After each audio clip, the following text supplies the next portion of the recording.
It began as a somber gathering, a memorial for Boris Nemtsov. He was fiercely outspoken, fiercely critical of the Kremlin. That's why this crowd believe he was killed. So they poured onto the streets in their tens of thousands. This was partly an act of defiance, standing up to whoever wants to frighten them into silence. It's a big tragedy for Russian opposition, for Russian democracy, because Boris Nemtsov was one of the brightest leaders, and he was so much of life in him, and it's really a tragedy. Security was tight right along the route. Opposition marches are never normally allowed this close to the Kremlin. But the crowd were heading for the scene of the murder. 2 days on, the gunman still hasn't been caught. The main official theory is that the killing was meant to stir trouble, to destabilize Russia and undermine President Putin. But this crowd accuse Mr Putin, some directly.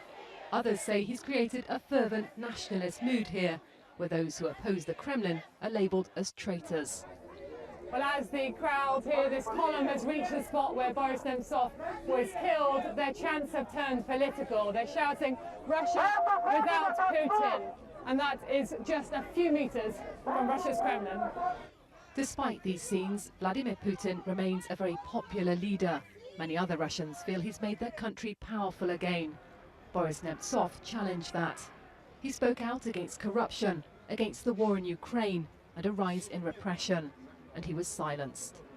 It changed all the country because the people who criticized the regime recently can't be afraid of being president. But now we should be afraid of being killed. It's a big change, unfortunately. Today, though, the streets were theirs, and so was the national flag. A sign, they said, that they are no enemies of the state. Like Boris Nemtsov, they just want a different Russia. Sarah Rainsford, BBC News, Moscow.